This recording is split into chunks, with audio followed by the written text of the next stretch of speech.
Pemirsa, terima kasih Anda masih menyaksikan Berita Papua pagi ini. Dan bagi Anda yang baru bergabung bersama kami, akan kami hadirkan kembali 3 berita utama kami.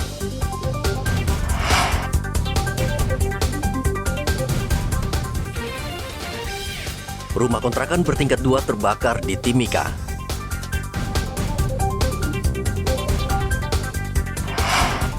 Polisi ringkus 2 pengedar dan sita 2,6 kg ganja di Kepulauan Yapen.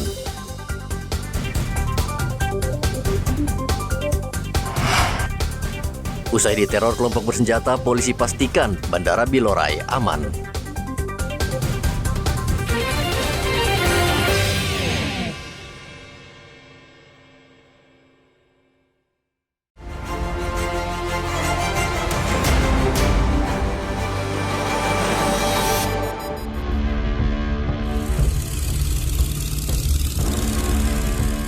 Basarnas Manokwari akhirnya menghentikan pencarian terhadap korban kecelakaan ekskavator dan perahu cepat di Sungai Warriori, Manokwari, Papua Barat. Selama sepekan, tim SAR melakukan pencarian terhadap Ronald Supit, Andi Siregar, dan Putri Salsabila, namun hasilnya tetap nihil. Tim SAR telah menyelusuri aliran sungai hingga 70 km jauhnya menggunakan perahu karet, bahkan berjalan kaki. Kejadian tersebut menyebabkan 2 orang meninggal dunia.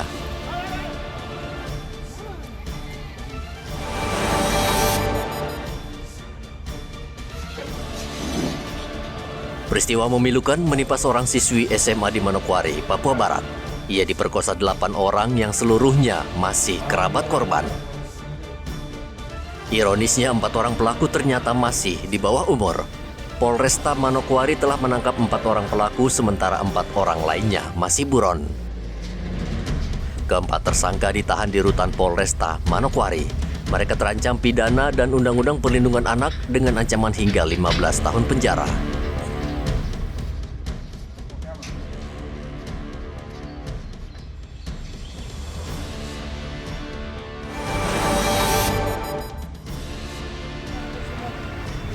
Seorang buronan pencurian konsentrat tambang milik PT Freeport Indonesia akhirnya ditangkap di Makassar. Tersangka sudah diterbangkan kembali ke Timika untuk menjalani pemeriksaan. Dalam pemeriksaan terungkap, tersangka merupakan salah satu donatur atau orang yang mendanai aksi pencurian tersebut. Setelah beraksi, ia melarikan diri ke Makassar, namun Satreskrim Polres Mimika terus memburunya dengan berkoordinasi dengan Satreskrim Polres Makassar, hingga akhirnya tersangka berhasil diringkus di salah satu SPBU di Makassar saat hendak mengisi BBM.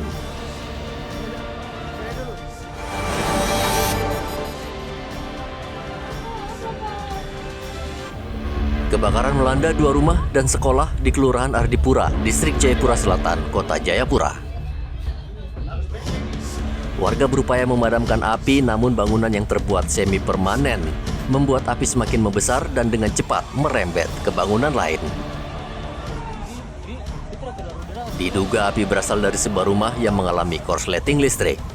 Sekitar 1 jam petugas pemadam berjibaku, akhirnya api bisa dipadamkan sehingga tidak meluas ke bangunan lain. Tidak ada korban jiwa maupun luka-luka, namun harta benda milik warga tidak bisa diselamatkan.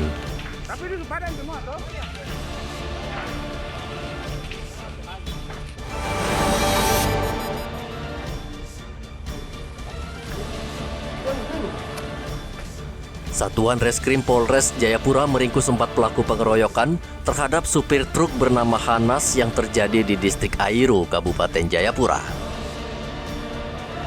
Mereka ditangkap tim khusus yang dibentuk Polres Jayapura untuk mengungkap isu kasus penculikan anak di Kabupaten Yalimo yang memicu penganiayaan terhadap korban. Sebelumnya, para pelaku mengeroyok korban hingga meninggal dunia karena korban dituduh telah menculik seorang anak di Yalimo, lalu membawanya ke Distrik Airu, Kabupaten Jayapura.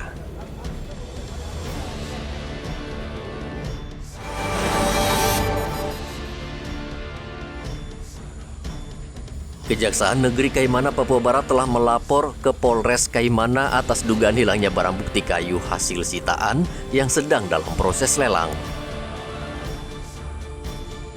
Ratusan kubik kayu olahan jenis merbau sitaan kejaksaan milik PT Anekwood Profil Indah hilang di Kampung Koi. Kejaksaan sudah mendapatkan laporan dari masyarakat sejak tanggal 7 Desember 2022 lalu. Dan jumlah kayu yang hilang adalah jenis merbau yang diperkirakan mencapai ratusan kubik.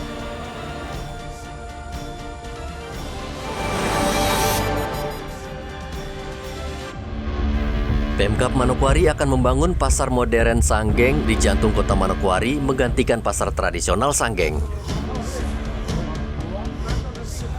Rencananya pasar akan dibangun 4 lantai dan dilengkapi berbagai fasilitas yang modern.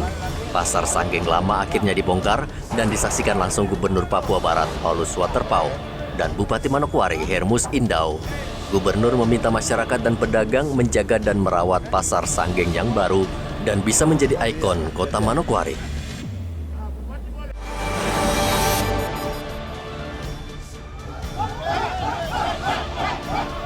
Ribuan warga berunjuk rasa ke kantor Kejaksaan Negeri Timika.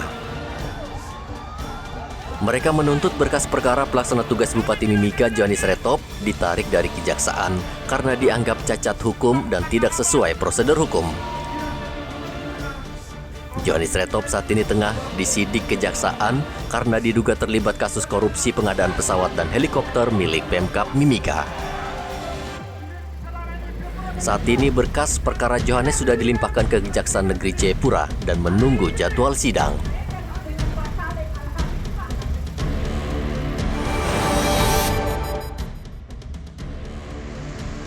Sudah 4 bulan Dinas Kesehatan Merauke kekurangan vaksin COVID-19.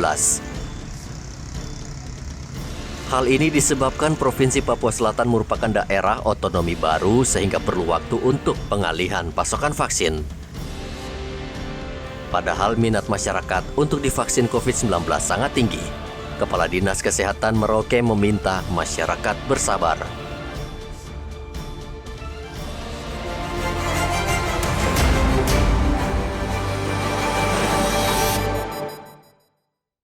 Pemirsa, berita yang baru saja Anda saksikan sekaligus menutup jumpa kita dalam Berita Papua pagi ini.